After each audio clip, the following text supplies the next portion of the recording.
Hi friends, ತುಳುನಾಡ ಅಡುಗೆ ಮನೆಗೆ ಸ್ವಾಗತ. ನಾವಿವತ್ತು ಮುಳ್ಳು ಸೌತೆಯಿಂದ ಮಜ್ಜಿಗೆ ಸಾರು ಹೇಗೆ ಮಾಡುವುದಂತ ನೋಡೋಣ. ಅದೇ ರೀತಿ ಮುಳ್ಳು ಸೌತೆಯಿಂದ ಮಜ್ಜಿಗೆ ಹೇಗೆ ಮಾಡುವುದಂತ ನೋಡೋಣ.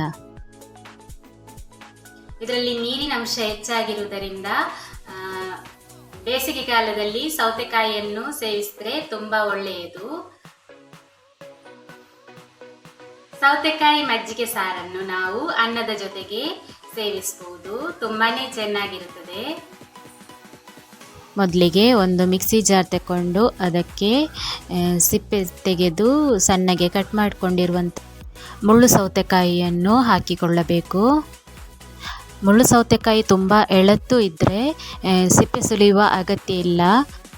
ನಾನಿಲ್ಲಿ 2 ಮುಳ್ಳು ಸೌತೆಕಾಯಿಯನ್ನು ಸಣ್ಣಗೆ ಕಟ್ ಮಾಡಿಕೊಂಡು ಹಾಕಿದ್ದೇನೆ. ಅದೇ ರೀತಿ 1 ಕಪ್ನಷ್ಟು ಕಟ್ ಮಾಡಿಕೊಂಡಿರುವ ಕೊತ್ತಂಬರಿ ಸೊಪ್ಪು, 3ರಿಂದ 4ರಷ್ಟು ಹಸಿಮೆಣಸಿನಕಾಯಿ, ಒಂದು 5-6 ಎಸಳು ಬೆಳ್ಳುಳ್ಳಿ, ಹಾಗೆಯೇ 1 ಇಂಚಿನಷ್ಟು ಶುಂಠಿಯನ್ನು ಹಾಕಿಕೊಳ್ಳಬೇಕು. ನಂತರ ಸ್ವಲ್ಪ ಮಜ್ಜಿಗೆಯನ್ನು ಹಾಕಿಕೊಳ್ಳಬೇಕು. ಹುಳಿ ಮಜ್ಜಿಗೆ ಇದ್ದರೆ ತುಂಬಾ ಒಳ್ಳೆಯದು. ನನ್ನ ಹತ್ರ ಹುಳಿ ಮಜ್ಜಿಗೆ ಇರಲಿಲ್ಲ. ನಾನು ಮೊಸರನ್ನು ಸ್ವಲ್ಪ ಮಿಕ್ಸಿಯಲ್ಲಿ ಕಡೆದು ಮಜ್ಜಿಗೆ ಮಾಡಿಕೊಂಡಿದ್ದೇನೆ.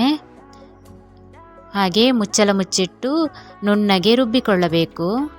ಮುಳ್ಳು ಸೌತೆಕಾಯಿಯು ದೇಹಕ್ಕೆ ತುಂಬ ತಂಪು, ಹಾಗೆಯೇ ಆರೋಗ್ಯಕ್ಕೂ ಕೂಡ ತುಂಬಾ ಒಳ್ಳೆಯದು. ರುಚಿಗೆ ತಕ್ಕಷ್ಟು ಉಪ್ಪನ್ನು ಹಾಕಿಕೊಳ್ಳಬೇಕು. ನಾನಿಲ್ಲಿ 1 ಚಮಚದಷ್ಟು ಲಿಂಬೆ ರಸವನ್ನು ಹಾಕ್ಕೊಂಡಿದ್ದೇನೆ. ಯಾಕೆಂದರೆ ನಾನು ಹುಳಿ ಮಜ್ಜಿಗೆ ಹಾಕಿಲ್ಲ. ನೀವು ಹುಳಿ ಮಜ್ಜಿಗೆ ಹಾಕುವುದಾದರೆ ಲಿಂಬೆ ರಸ ಹಾಕುವುದು ಬೇಡ. ಮಜ್ಜಿಗೆಯೇ ಹುಳಿ ಇರ್ತದಲ್ಲ, ಅದಕ್ಕೆ ಇನ್ನೊಮ್ಮೆ 1-2 ಸುತ್ತು ರುಬ್ಬಿಕೊಳ್ಳಬೇಕು. ಸ್ಟವ್ ಮೇಲೆ ಒಂದು ಪಾತ್ರೆ ಇಟ್ಟು ಅದಕ್ಕೆ 2ರಿಂದ 3 ಸ್ಪೂನ್ನಷ್ಟು ಎಣ್ಣೆ,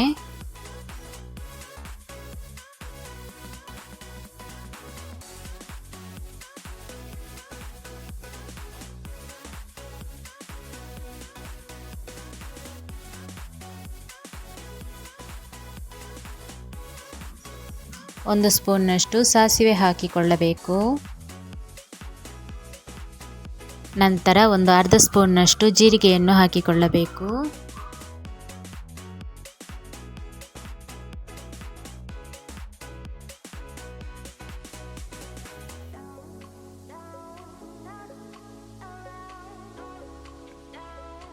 ಮೂರ್ನಾಲ್ಕು ಎಸಳು ಜಜ್ಜಿದ ಬೆಳ್ಳುಳ್ಳಿಯನ್ನು ಹಾಕಿಕೊಳ್ಳಬೇಕು.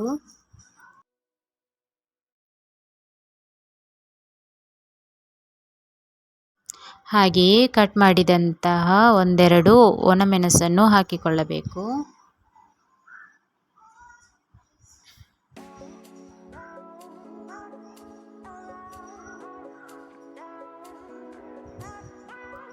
ಸ್ವಲ್ಪ ಫ್ರೈ ಮಾಡಿಕೊಳ್ಬೇಕು. ನಂತರ ಕರಿಬೇವನ್ನು ಹಾಕಿಕೊಂಡು ಫ್ರೈ ಮಾಡಬೇಕು. ಈಗ ಒಗ್ಗರಣೆ ರೆಡಿಯಾಗಿದೆ. ಸ್ಟವ್ ಆಫ್ ಮಾಡಿಕೊಳ್ಬೇಕು.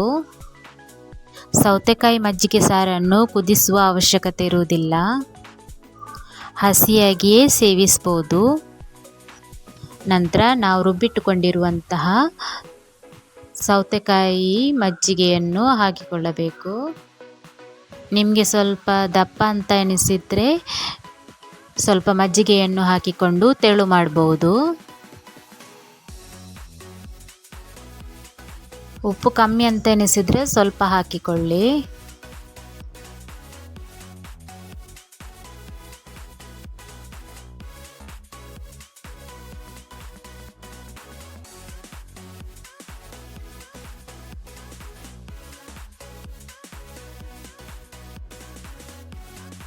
ಈಗ ಮುಳ್ಳು ಸೌತೆಕಾಯಿಯ ಮಜ್ಜಿಗೆ ಸಾರು ರೆಡಿಯಾಗಿದೆ. ಅದೇ ರೀತಿ ಇದರಲ್ಲಿಯೇ ಮುಳ್ಳು ಸೌತೆಕಾಯಿಯ ಮಜ್ಜಿಗೆ ಹೇಗೆ ಮಾಡುವುದಂತ ನೋಡುವ. 1 ಗ್ಲಾಸಿಗೆ ಸ್ವಲ್ಪ ಮಜ್ಜಿಗೆಯನ್ನು ಹಾಕಿಕೊಂಡು ಸ್ವಲ್ಪ ಉಪ್ಪನ್ನು ಹಾಕಿಕೊಂಡು ನಾವು ಮಾಡಿರುವಂಥ ಮಜ್ಜಿಗೆ ಸಾರನ್ನು ಸೇರಿಸಿಕೊಂಡು ಕಲಸಿಕೊಂಡ್ರೆ ಮುಳ್ಳು ಸೌತೆಕಾಯಿ ಮಸಾಲ ಮಜ್ಜಿಗೆ ರೆಡಿ ಆಗ್ತದೆ. ಇದನ್ನು ಊಟದ ಜೊತೆಗೆ ಪದಾರ್ಥ ಆಗಿಯೂ ಸೇವಿಸ್ಬೋದು, ಅದೇ ರೀತಿ ಮಜ್ಜಿಗೆಯಾಗಿಯೂ ಕುಡಿಬೋದು. ಫ್ರೆಂಡ್ಸ್, ನೀವು ಒಮ್ಮೆ ಮನೆಯಲ್ಲಿ ಈ ರೀತಿಯಾಗಿ ಟ್ರೈ ಮಾಡಿ ನೋಡಿ, ತುಂಬಾ ಚೆನ್ನಾಗಿರುತ್ತದೆ. ಬೇಸಿಗೆ ಕಾಲದಲ್ಲಿ ಎಷ್ಟು ತಂಪು ಕುಡಿದ್ರೂ ಸಾಕಾಗೋದಿಲ್ಲ. ಈ ರೀತಿಯಾಗಿ ಮುಳ್ಳು ಸೌತೆಕಾಯಿಯ ಮಜ್ಜಿಗೆ ಅಥವಾ ಮಜ್ಜಿಗೆ ಸಾರನ್ನು ಮಾಡಿ ಸೇವಿಸಿ. ನೋಡಿ ಫ್ರೆಂಡ್ಸ್, ಮುಳ್ಳು ಸೌತೆ ಮಜ್ಜಿಗೆ ಸಾರು ರೆಡಿಯಾಗಿದೆ. ಇದು ಬಿಸಿ ಬಿಸಿ ಅನ್ನದ ಜೊತೆಗೆ ಸೇವಿಸಬಹುದು. ಹಾಗೆಯೇ ತುಂಬ ಕಡಿಮೆ ಸಮಯದಲ್ಲಿ ತುಂಬ ಈಸಿಯಾಗಿ ಮಾಡಬಹುದು.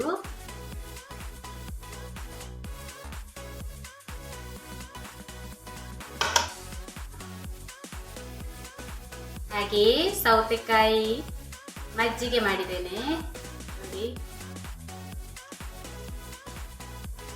ಇದು ಒಂದೇ ವಿಧದಲ್ಲಿ ಮಾಡೋದು, ಆದರೆ ಎರಡು ರೀತಿಯಾಗಿ ಮಾಡ್ಬೋದು. ಒಂದು ಸಾರು ಮಾಡ್ಬೋದು ಮತ್ತೆ ಮಜ್ಜಿಗೆ ಮಾಡ್ಬೋದು. ನೀವು ಅದನ್ನು ಊಟದ ಜೊತೆಗೆ ತಿನ್ಬೋದು, ಹಾಗೆ ಸಾರಿನ ರೀತಿಯಲ್ಲಿ ತಿನ್ಬೋದು, ಹಾಗೆಯೇ ಮಜ್ಜಿಗೆ ರೀತಿಯಲ್ಲಿ ಕುಡಿಬೋದು.